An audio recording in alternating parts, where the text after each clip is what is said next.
క్రీస్తును క్రైస్తవ్యాన్ని ద్వేషించి దూషించిన క్రీస్తు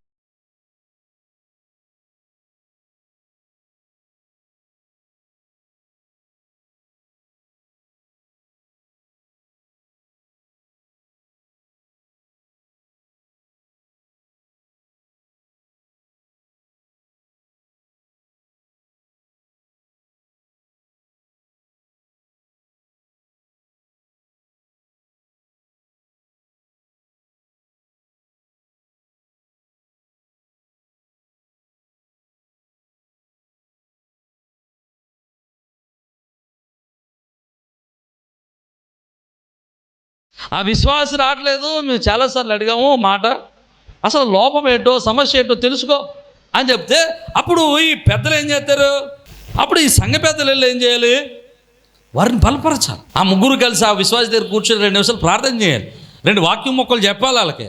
అయ్యా ప్రార్థనకి వెళ్తే ఎలాగ ఉంటుంది, ఎలాగపోతే ఎలాగ ఉంటుంది, అనుభవ సాక్ష్యాలు వాళ్ళతో పంచుకుని వారిని ప్రోత్సహించాలి. అప్పుడు వాళ్ళకు కూడా లొంగట్లేదు అనుకోండి, అప్పుడు రావాలి పాస్టర్ గారి దగ్గరికి. నా జీవితం ఏంటో 14 సంవత్సరాల నుంచి 2 మెట్లు లేవు, ఇక స్ట్రైట్గా ఒకటే మెట్టు. ఇంకా దేవునికి స్తోత్రం.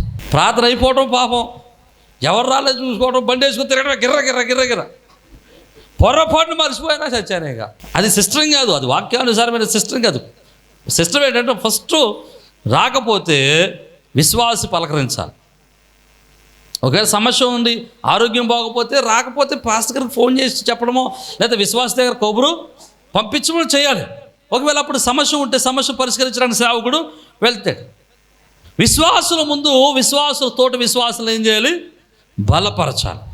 విశ్వాసులకు లొంగన వారిని ఎవరికి అప్పచెప్పాలి, పెద్దలకు అప్పచెప్పాలి. ఈ పెద్దలు కూడా వంగకపోతే అప్పుడు ఎవరికి అప్పచెప్పాలి. ఇప్పుడు సేవకుడు తిరుగుతాడు, చెప్తాడు. ఇక సేవకుడికి అంకలేదు అనుకోండి, అప్పుడు సేవకుడు ఎవరు చెప్తాడు. పౌలు గారు అంటాడు, ఆ దేమాన్ని నేను సాతానికి అప్పచెప్పాను అంటాడు. ఆడు ఎంటలేదు మాట, నేను సాతానికి అప్పచెప్పాను అంటాడు. అంటే అక్కడ త్వర తెచ్చుకోకూడదని నా ఉద్దేశం. అర్థమైతే దేవునికి స్తోత్రం చెప్పండి. హల్లెలూయా. ప్రియమైన దేవుని బిడ్డలారా, అందుకని అంటాడు, చేర్చుకోనండి విశ్వాసులను తోటి వారిని చేర్చుకోనండి, అవిశ్వాసులను బలపరచండి, విశ్వాసులను స్థిరపరచండి అంటాడు.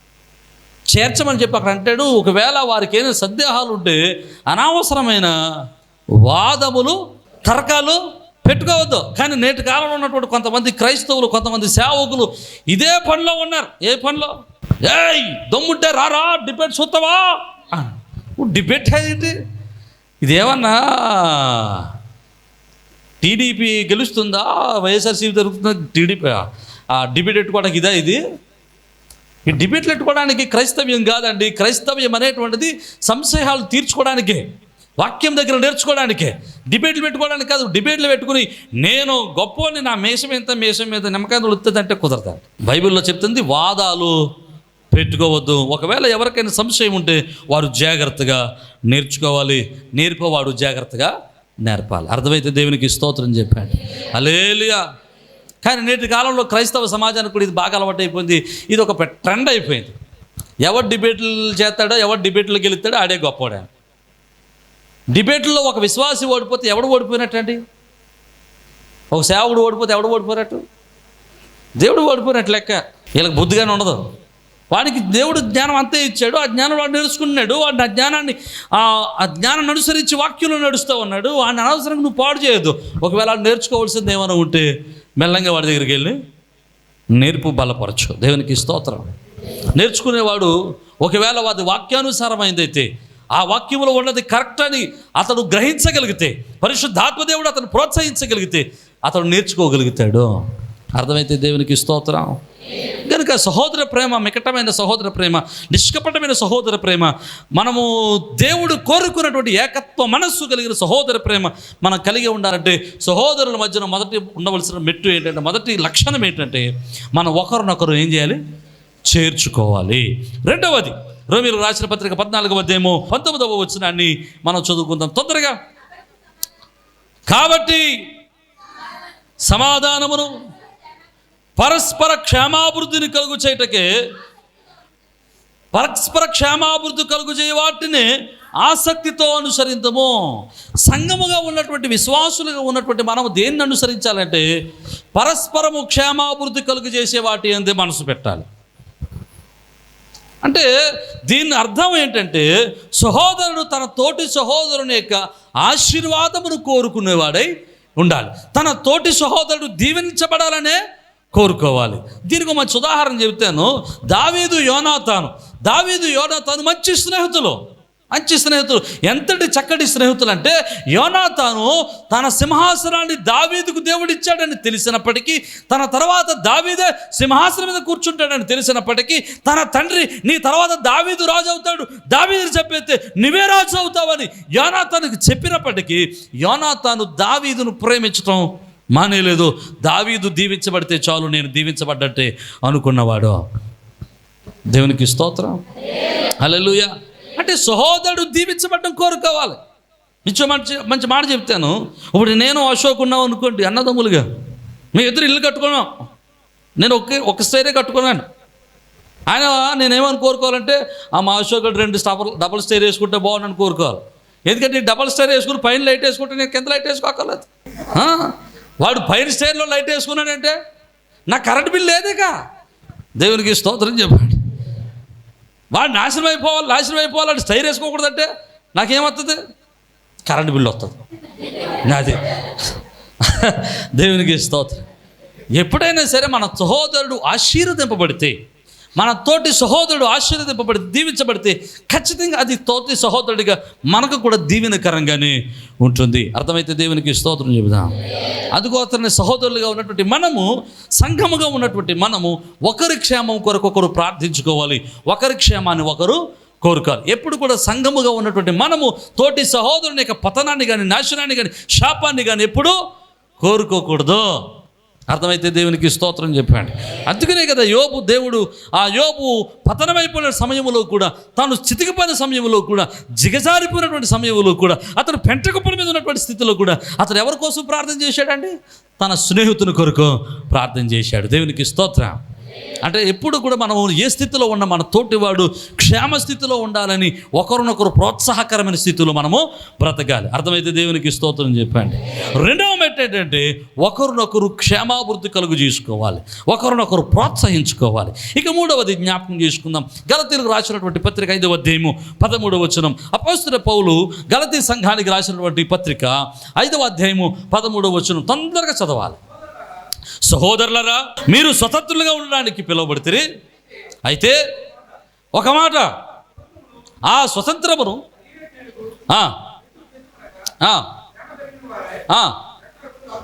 ప్రేమ కలిగిన వారే ఒకరినొకడు దాసునిగా ఉండండి అంటారు. దాసుడిగా ఉండండి. ఒకరినొకడు ఎలాగ ఉండాలి? దాసుడిగా ఉండాలి. దాసుడు అంటే ఎలాగా? దాసుడు అనే పదానికి మన వాడుక భాషలో ఏంటంటే పదం పన్నాడు.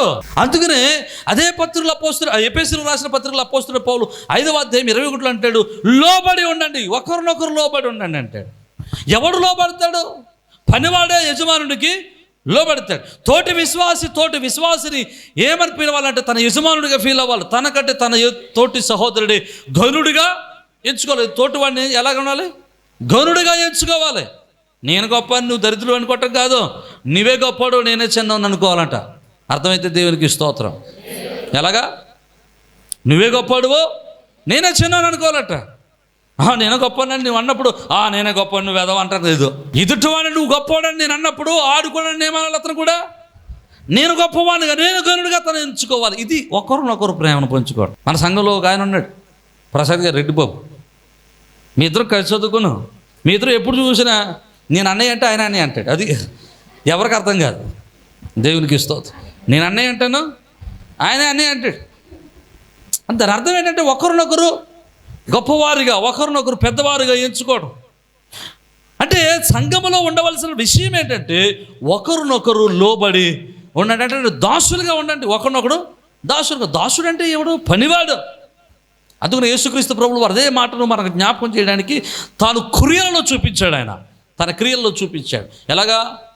పస్కా విందు జరుగుతున్నటువంటి సమయంలో యేసుక్రీస్తు ప్రభువు తన పై వస్త్రాన్ని తీసి తోమాలు నడుము కట్టుకుని ఒక గిన్నె పట్టుకుని శిష్యుల యొక్క పాదాలు కడగటం మొదలెట్టాడు. ఎప్పుడైతే శిష్యుల యొక్క పాదాలు కడుగుతున్న వాళ్ళు అన్నారు, అయ్యా నువ్వు కడుగుతున్నావేంటి?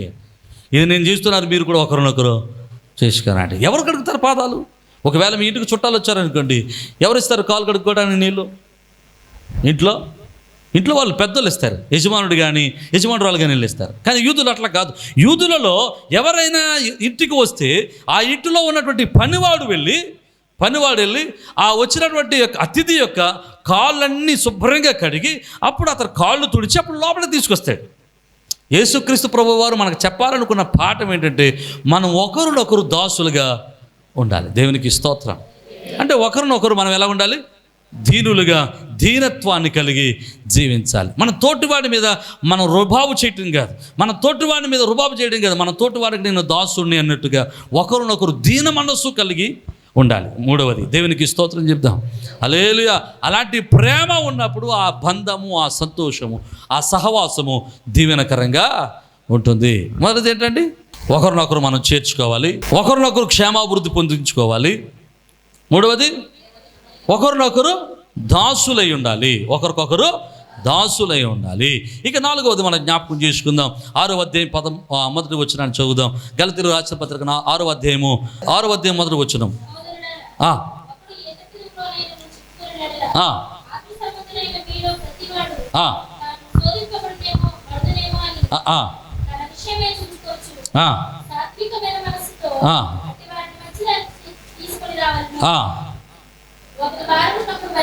ఒకని భారమును ఒకడు, ఆమేన్, హల్లెలూయా. ఏం చేయాలంటే ఒకని భారమును ఒకడు, అంటే ఒకవేళ ఎవడైనా తప్పిదములో పడిపోతే, ఒకవేళ ఎవడైనా శోధనలో పడితే ఆ శోధనను ఏం చేయాలంట? భరించుకోవాలి. మీకు మంచి మాట చెప్తాను, జాగ్రత్తగా వినండి. ఒక ఉదాహరణ చెప్తాను. ఈ రోజుల్లో చాలా చోట్ల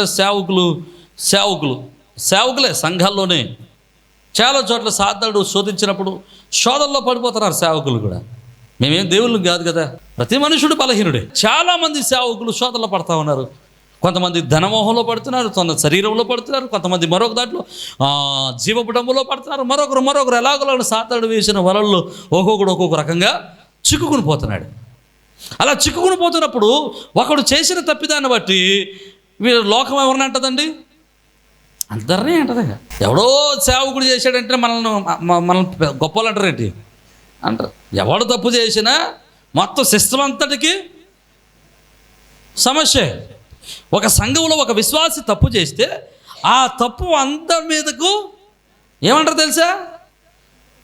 మీ విశ్వాసాలు అందరూ ఇంతేనేంటి? ఒకసారి ఎక్కడో మీటింగ్ జరిగింది. ఓ ఉదాహరణ చెబుతాను. ఎక్కడో మీటింగ్ జరిగితే అక్కడికి వచ్చినటువంటి విశ్వాసులు దూరం నుంచి వచ్చినటువంటి విశ్వాసులు, ఆ విశ్వాసులు ఒక కుర్రోడు ఆ మీటింగ్కి వచ్చిన మరొకడు కుర్రోడు యొక్క ఫోన్ పట్టుకెళ్ళిపోయి స్విచ్ ఆఫ్ చేసేసాడు. స్విచ్ ఆఫ్ చేసిన తర్వాత ఈయన కేసు పెట్టిన తర్వాత ఒక 3 నెలలకి తెలివిగా 3 నెలల తర్వాత అందరూ మర్చిపోతారు కానీ ఫోన్ స్విచ్ ఆన్ చేశాడు. మంచి సిస్టమ్ ఏంటంటే, మన ప్రభుత్వంలో మంచి సిస్టమ్ ఏంటంటే, ప్రస్తుతం ఎవరు ఫోన్ పోయినా పోలీసులు చాలా జాగ్రత్తగా ట్రేస్ చేసి పట్టుకొచ్చి ఇస్తున్నారు. నేను మొన్నే చూశాను అది. ఆ ఫోన్ పట్టుకెళ్ళిపోయాడు. 3 నెలల తర్వాత సిమ్ వేసి వాడటం మొదలెట్టాడు. వెంటనే కంప్లైంట్ ఇచ్చాడు కదా, కంప్లైంట్ ఇస్తే పలానోడు వాడుతున్నాడని పోలీసులు కంప్లైంట్ వచ్చింది. దాన్ని ఏమంటారు, నోటిఫికేషన్ వచ్చింది.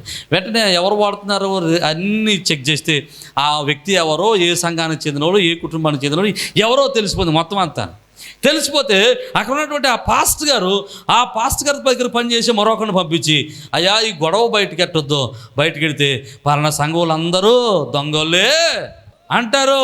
అంటే సేవకుడు యొక్క భయం ఏంటి? సేవకుడు దొంగతనం చేయమంటాడేంటి? చేయమండి కదా. అక్కడికి వచ్చినట్టు మారు మనసు లేదు, వాడికి సరైన స్థితి లేదు, సరైనటువంటి అవగాహన లేదు. శోధింపబడ్డాడు, శోధనలో పడ్డాడు, దొంగిలించాడు.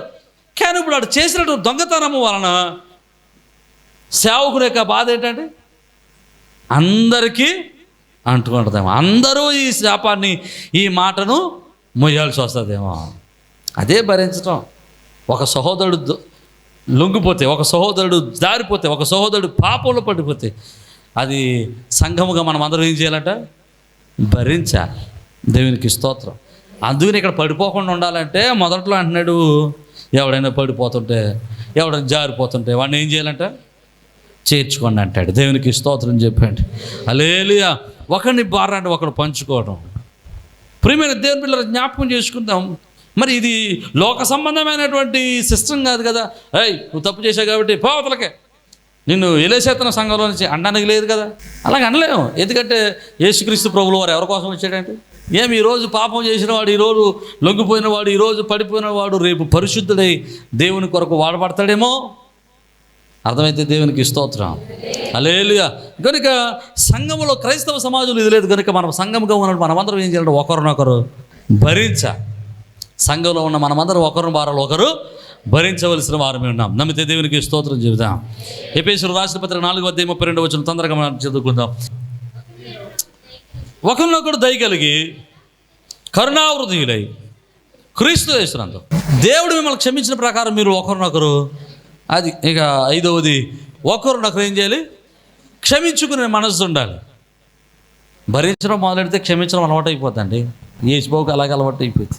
సహోదరులుగా ఉన్నటువంటి మనం ఒకరినొకరు ఏం కలిగి ఉండాలి? క్షమాపణ కలిగి ఉండాలి, క్షమాబుద్ధిని కలిగి ఉండాలి. అందుకని యేసుక్రీస్తు ప్రభువు వారు ఆయన నేర్పినటువంటి ప్రార్థనలో ఒక చక్కటి ప్రార్థన చెప్తాడు. ఆ ప్రార్థనలో, మా యెడల అపరాధం చేసిన వారిని మేము క్షమించున్న ప్రకారము మా అపరాధులను క్షమించు. మన ప్రార్థనలో మొదటి లైన్ ఉంటుంది, రెండో లైనే ఉంటుంది. మా అపరాధాలకు క్షమించిన ఆయన, మా అపరాధాలకు క్షమించిన ఆయన. కానీ మీ అపరాధాలు క్షమించబడాలంటే మొదటగా మీరు చేయాల్సింది ఏంటంటే, మీ యెడల అపరాధములు చేసిన వారిని. కనుక యేసుక్రీస్తు ప్రభువు వారు ఆ సిలువలో తన ఎడల అపరాధం చేసిన వారిని క్షమించడానికి గల ప్రధానమైన కారణాల్లో ఇదొక కారణం. ఎందుకంటే ఆయన మనల్ని క్షమించాలి అంటే, ఆయన మనల్ని క్షమించినటువంటి క్షమాపణ అది పాస్ అవ్వాలి అంటే, మన పాపములు క్షమింపబడాలంటే ఆయన వారి ఎడల చేసిన వారి యొక్క పాపములను ఆయన క్షమించాలి. అర్థమైతే దేవునికి స్తోత్రం. రైట్. యేసు వారు క్షమించారు కనుక ఆయన మీద మోపబడిన పాపములన్నీ క్షమింపబడ్డాయి. ఆ క్షమా బుద్ధిలో, లేకపోతే ఆ క్షమాపణ సిస్టంలో, ఆ క్షమాక్రమంలో మనమందరం కూడా మన పాపములన్నీ కూడా క్షమించబడ్డాయి. దేవునికి స్తోత్రం. క్షమించడం అంటే వి హ్యావ్ టు ఫర్గెట్. క్షమించడం అంటే మరిచిపోవాలి. ఏం చేయాలి? అన్నీ మరిచిపోయి నువ్వు వదిలేహాను అంటే ఎప్పుడూ పోతుంది కదండి. దేవునికి స్తోత్రం. ఎప్పుడు దొరుకుతుందో దేవునికి స్తోత్రం. పైకి మామూలుగానే మాట్లాడతా, అక్కే ఎంత మంచిదనువా, ఇప్పుడు దొరుకుతుంది అంతే.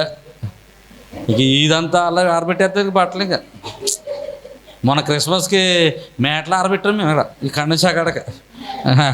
దేవునికి స్తోత్రం.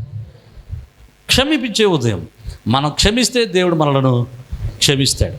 మన తోటి సహోదరులు చేసిన తప్పిదాలు, వారు మన ఎడలో చేసిన తప్పిదాలు, మనం వారి ఎడలో చేసిన తప్పిదాలు మనం క్షమింపబడాలంటే ప్రభు మన క్షమాపణ హృదయాన్ని కలిగి ఉండాలని ప్రభు సెలవిస్తూ ఉన్నాడు. దేవునికి స్తోత్రం. అందులో యేసుక్రీస్తు ప్రభు వారు ఒక చక్కని ఉపమానం చెబుతాడు. ఆయన ఒకటండి, 1000 దినారాలు అప్పున్నవాడు ఉన్నాడు. ఉదాహరణ చెప్తున్నాను. కొంత అప్పున్నవాడు ఉన్నాడు. అప్పున్నవాడు 1000 దినారాలు అప్పున్నవాడు, అయ్యా నేను అప్పున్నాను, 1000 దినారాలు నేను ఇచ్చుకోలేను, నన్ను క్షమించండి అని అడిగితే ఆయన అన్నాడట, సరే నీ తప్పిదాలు నేను క్షమిస్తాను, నన్ను వెళ్ళిపో, నీ భార్య నీ పిల్లలు సుఖంగా బ్రతకండి పంపించాడట. వీడికి ఇంకొకడు 100 దినారాలు అప్పున్నవాడు ఉన్నాడట. వాడి దగ్గరికి వెళ్ళి, వాడికంటే తక్కువ ఉన్నవాడు అప్పు దగ్గరికి ఉన్నవాడి దగ్గరికి, రేయ్ నువ్వు నాకు 100 దినారాలు ఎప్పుడు ఇస్తావు అని వాడిని పట్టి వాడిని భార్యను వారి పిల్లలు చిత్రహింసలు చేయడం మొదలెట్టాడట. అప్పుడు ఈ విషయం ఎవడో తెలిసింది?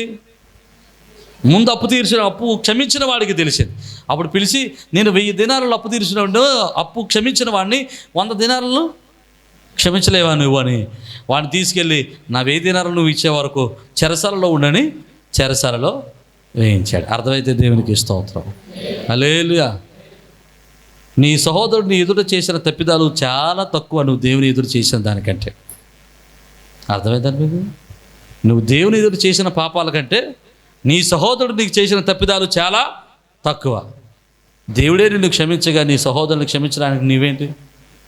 అందుకని అంటాడు, సహోదర ప్రేమ నిలువరమైన, నిష్కపటమైన, మిక్కటమైన ప్రేమ కలిగి ఉండాలంటే, ఏకత్వం రావాలంటే మనం క్షమాహృదయాన్ని కలిగి ఉండాలి. అర్థమైతే దేవునికి స్తోత్రం చెప్పండి. ఇక 6వది ఎబ్రీయులకు రాసిన పత్రిక 3వ అధ్యాయము 15వ వచనం. తొందరగా చదవండి. ఎబ్రీయులకు రాసిన పత్రిక 3వ అధ్యాయం 15వ వచనం. ప్రతిదినము ఒకరినొకడు, ఆమేన్, హల్లెలూయా, సంఘంలో ఉన్నటువంటి సహోదరులుగా ఉన్నటువంటి ఆదిమ కాలములో అన్నదమ్ముల దగ్గర లేనటువంటిది దేవుడు క్రీస్తు వారు తన సంఘములో తన సహోదరులుగా పిలుచుకుని మనందరిలో కోరుకుంటుంది ఏంటంటే, ప్రతిదినం ఒకరినొకడు ఏం చేయాలి? చెప్పట్లేదు మీరేం బుద్ధి చెప్పుకోవడం అంటే, ప్రార్థన జరుగుతుంది అనుకోండి, ఇక్కడ ఎవరో అమ్మ పిల్లతో ఆడుతుంటుంది, పిల్లల్ని గిలుతూ ఉంటుంది. అలాగా ఈవిడ ఎందో, వీడికి ఎక్కదు, బుర్రక ఎక్కదు, ఎందుకంటే మనసు ఎట్టదు కదా. బురకెక్కదు. ఈవిడికి బురకెక్క కూర్చోలేక వెళ్ళలేక ఈ పిల్లకి వెళ్తూ ఉంటుంది అలాగా. ఈ ప్రక్కన ఉన్న అమ్మ అన్న ఇదిగో కాసేపు అనొచ్చు కదా వాక్యం అందో. ఇప్పుడు కాక ఎలాగ అన్నవాడు రేపు మళ్ళీ నేను గిల్లినప్పుడు అని తిడతాదేమని. నేను ఇంకో రకం కూడా అర్థమయ్యేటట్టు చెప్తాను చూడండి. ఒక నలుగురు కలిసి పొలం వెళ్తున్నారు. ఒక ఆవిడ ఉండా పెట్టలేక మధ్యలో గుమ్మడికాయ కోసేసింది. వంకాయలట వంకాయలు కోసేసింది. పోని ఈ పక్కనున్న విశ్వాసం ఏం చెప్పాలి? బుద్ధి చెప్పాలి. రైట్, మన విశ్వాసం కదా, అలా ఉండకూడదు. దేవుని నామానికి అవమానం కలుగుతుంది. గుమ్మని ఎవరైనా చూస్తే దేవుడు అవమానపరచబడతారు. మన వల్ల దేవుని నామం అవమానపరచబడుతుందని వాక్యం చెబుతుంది కదా. జారిపోగా, స్థిరంగా ఉండవు, నమ్మకంగా ఉండవు, ధైర్యంగా ఉండవు, ఏం కాదు, మనం 10 రూపాయలు కొనుక్కుందా అన్నాడే అని చెప్పాలి. ఇది చెప్పదు. ఎందుకు చెప్పదు? వీడు వంకాయలంటే ఇష్టమో ఉండదు. మరి వీడికి బెండకాయలు కోసుకున్నప్పుడు వీడికి వంకాయలు ఇష్టం, ఇంట్లో వంకాయలు ఉన్నాయి కాబట్టి కోసుకోవట్లేదు. ఇప్పుడు కోసుకోవట్లేదు కాబట్టి చెప్పింది అనుకో, రేపు బెండకాయలు కోసినప్పుడు అప్పుడు చెప్పకుండా ఉండాలంటే ఇప్పుడు నోరు మూసుకు కూర్చోవాలని బుద్ధి చెప్పుకో. అర్థమైతే దేవునికి స్తోత్రం. ప్రియమైన దేవుని పిల్లలు జ్ఞాపకం చేసుకోండి. సంఘంగా ఉన్నటువంటి మనం దేవుడు చెప్తున్న మాట ఏంటంటే ఒకరినొకరు ఏం చేయాలి? బుద్ధి చెప్పుకోవాలి. అర్థమైతే దేవునికి స్తోత్రం. అలా బుద్ధి చెప్పుకోవడం వల్ల ఉన్నటువంటి ఒక మంచి మేలు చెప్తాను చూడండి. నేను ఎప్పుడైతే నీకు బుద్ధి చెప్పడం మొదలెట్టానో అప్పుడు నాకు ఒక మనసు వస్తుంది. ఏంటి? నేను ఆడికి చెప్తున్నాను, నేను ఆడి చేత నిలబడిపోతాను. అర్థమైతే దేవునికి స్తోత్రం. అర్థమైందా మీకు? నువ్వు ఎప్పుడైతే ఒకరికి చెప్పడం మొదలెట్టావో నీకేమనిపిస్తుంది? నేను చెప్పిన మాట మళ్ళీ నేను చెప్పించుకోకూడదు అనేటువంటి ఒక గుణం వచ్చింది. అందుకోసమనే మనం అది చెప్పట్లేదు. దేవునికి స్తోత్రం. హల్లెలూయా. అందుకని వాక్యం చెబుతుంది ఒకరినొకడు ఏం చేయాలి? బుద్ధి చెప్పుకోవాలి. దేవునికి స్తోత్రం. బుద్ధి చెప్పుకోవాలి. బుద్ధి చెప్పుకోవడం అంటే ఇంకో మాట కూడా అంటాడు 10వ అధ్యాయం 24వ వచనంలో ఎబ్రీలోని, ఒకరినొకరు హెచ్చరించుకోండి అంటాడు. హెచ్చరించుకోవాలి అంటే బుద్ధి చెప్పాలి, హెచ్చరించాలి. 6వది ఒకరినొకరు ఏం చేయాలి? బుద్ధి చెప్పుకోవాలి. ఇక 7వది పేతురు రాసిన పత్రిక, మొదటి పత్రిక 4వ అధ్యాయము 9వ వచనం. తొందరగా చదువుతాం. ఒకరినొకడు ఉపచారము చేయుడు. దేవునికి స్తోత్రం. ఒకరినొకడు ఆతిథ్యం ఇచ్చుకోండి, ఒకరినొకడు ఉపచారం చేసుకోండి. దేవునికి స్తోత్రం. అందుకని బైబిల్ అంటాడు ఏప్రిల్ రాసిన పత్రికలో 13వ అధ్యాయంలో అంటాడు ఆతిథ్యం ఇవ్వడం మర్చిపోవద్దు. తెలియకుండా కానీ చాలామంది దేవదూతలకు ఆతిథ్యం ఇచ్చారు. దేవునికి స్తోత్రం. హల్లెలూయా. ఏం చేశారట? ఆతిథ్యం. అంటే చివరిగా ఒకరినొకరు ఉపచారం చేసుకునే వారంగా, ఒకరినొకరు ఆతిథ్యం ఇచ్చుకునే వారంగా ఉండాలి. ఒకరి అవసరతలో ఒకరు సహకరించుకునే వారమై ఉండాలి. అర్థమైతే దేవునికి స్తోత్రం చెప్పండి. హల్లెలూయా. అందుకని అంటాడు మన కలిమి మరొకరికి ఉపయోగకరంగా ఉండాలి, వారి కలిమి మరొకసారి మనకి ఉపయోగకరంగా ఉంటుంది. అంటే నేను బాగున్నప్పుడు, నేను ఆశీర్వదింపబడినప్పుడు నా ఆశీర్వాదము మీకు ఎలా ఉండాలి? ఉపయోగకరంగా ఉండాలి. మరొక సమయంలో మీ ఆశీర్వాదము నాకు ఆశీర్వాదకరంగా ఉంటుంది. అర్థమైతే దేవునికి స్తోత్రం. హల్లెలూయా. ప్రియమైన దేవుని, అందుకోసమనే చాలా పర్యాయాలు నేను తినడానికి సరైనటువంటి బట్టలు, ఆహారం లేకపోయినా, చేతులు డబ్బు లేకపోయినా, దేవుడిచ్చిన ఆదాయంతోనూ దేవుడిచ్చిన సంపదలతోనే ఒక 4వ భాగాన్ని తీసి బీదలకు ఖర్చు పెడుతున్నాం. కారణం ఏంటంటే ఈరోజు మనల్ని పెట్టే స్థితిలో ఉంచాడు. వారికి మనం పెట్టగలిగితే వారు దీవించబడి ఆశీర్వదింపబడిన తర్వాత, వారు ఉన్నతంగా మార్చబడితే, వారు మనం చూపించిన ప్రేమను మరికొంతమందికి చూపించడానికి అవకాశం కలుగుద్ది. దేవునికి స్తోత్రం. అందుకని అన్నాడు ఆతిథ్యం ఇవ్వడం మర్చిపోవద్దు. అలా ఇచ్చాడు కాబట్టి అబ్రహాము తెలియకుండానే ఆతిథ్యం ఇచ్చాడు కనుక ఆ ఆతిథ్యాన్ని స్వీకరించిన దేవుడు అబ్రహామును ఆశీర్వదించి తన ఆశలన్నిటినీ నెరవేర్చాడు. ఈరోజు ఈ 7 లక్షణాలు మన సహోదరులుగా ఒకరినొకరు చేర్చుకునే వారమై ఉండాలి. ఒకరికి క్షేమం ఒకరు కోరుకోవాలి. ఒకరినొకరు దాసులుగా ఉండండి. ఒకరు బరువు ఒకరు భరించండి. 5 ఒకరినొకరు క్షమాపణ గుణాన్ని కలిగి ఉండండి. ఒకరినొకరు ఎప్పుడు ప్రతిరోజును అదే 6వది ఒకరినొకరు ఆతిథ్యం ఇచ్చుకోండి. ఈ 7 లక్షణాలు సహోదరులుగా ఉన్న మనలో ఉంటే దేవుడు కోరుకున్న సహోదర ప్రేమ మనలో ఉంటుంది. అలనాడు దేవుడు మనల్ని ఆశించినటువంటి ఏకత్వపు మనస్సు సంఘంలోనికి కలుగుతుంది. అర్థమైతే దేవునికి స్తోత్రం చెప్పాను. ఒకవేళ ఈ 7 మనకు లోపిస్తే మనం ఎలాంటి వాడమై ఉంటాం? ఈ 7 లక్షణాలు లేనివాడు ఎలాంటి వాడట? కయ్యను అంటాడు. ఒకవేళ నువ్వు కయ్యనులో అంటాడు అయితే ఒకటి 7 లక్షణాలు నీలో లేకపోతే నీ వలన ఒక సహోదరుడు తప్పిపోయినట్లయితే, నీ వలన ఒక సహోదరుడు సంఘానికి కానీ సేవకు కానీ ప్రేమకు కానీ భక్తికి కానీ దూరం అయితే దేవుడు ఒకరోజు కయ్యను అడిగినట్లుగా నిన్ను నన్ను అడుగుతాడు. ఏమని? నీ సహోదరుడు ఎక్కడో అని అడుగుతాడు. ఆ క్వశ్చన్ రాకుండా ఉండాలంటే 7 లక్షణాలు మనలో కలిగి ఉండాలి. అట్టి కృప ప్రభు మనందరికి అనుగ్రహించును గాక. తల్లు వంచండి, చిన్న ప్రార్థన చేద్దాం. పరిశుద్ధులను కృప కలిగిన తండ్రి, జీవాధిపతి, నిత్యుడొక దేవా, సమాధానాధిపతి, మీకే వందనాలు. వినిన వాక్యాన్ని మా హృదయంలో నాటింపు చేయండి అయ్యా. మేమందరం కూడా సహోదర ప్రేమ కలిగి ఉండడానికి కృప చూపించండి. మేమందరం ఏక మనస్సు కలిగి ఉండడానికి సహాయం చేయండి. మేమందరం ఏకాత్మను కలిగి ఉండడానికి సహాయం చేయండి. క్రీస్తు ప్రభులు వారు ఆశించిన మనస్సు మేము కలిగి, ఆయన అయ్యో తండ్రి కుమార పరిశుద్ధాత్మలు మీరు ఏకమై ఉన్నారో మేము మీతో ఏకమై ఉన్నట్టుగా కాక, ప్రభా అయ్యో నాయన తండ్రి కుమార పరిశుద్ధాత్మలు మీరు ఏకమై ఉన్నట్టుగా మేము మీతో ఏకమై ఉన్నట్టుగా మేమందరం కూడా ఏకమై ఉండేటట్లు సహాయం చేయండి. సంఘంగా ఉన్న మేమందరం కూడా ఏక మనస్సు కలిగి ఉన్నట్లు కృప చూపించమని మీరే మహిమ పొందండి. ఎవరి కుటుంబాల్లో అయితే అయ్యో ఏకత్వం లేదో, ఏ కుటుంబంలో అయితే సంతోషం లేదో, ఏ కుటుంబంలో అయితే కలవరాలు కన్నీరు ఉందో, ఏ కుటుంబంలో ఐక్యత లేకుండా ఉన్నారో, యేసు నామములో వారికి ఐక్యత లేకుండా చేస్తున్న ప్రతి దురాత్మకార శక్తులు యేసు నామములో లయమగును గాక. సంఘంలో ఏకత్వం లేకుండా చేస్తున్న ప్రతి దురాత్మకార శక్తులు లయమగును గాక. కయ్యను పట్టిన ఆత్మలు ఎవరైనా పట్టి ఉన్నట్లయితే యేసు నామములో లయమగును గాక. నీ కృపను అనుగ్రహించి ఏక మనస్సు కలిగి జీవించడానికి సహాయం చేయమని యేసు పరిశుద్ధ నామమున బట్టి స్తుతించున్నాం మా పరమ తండ్రి. ఆమేన్. అందరికీ షలోం.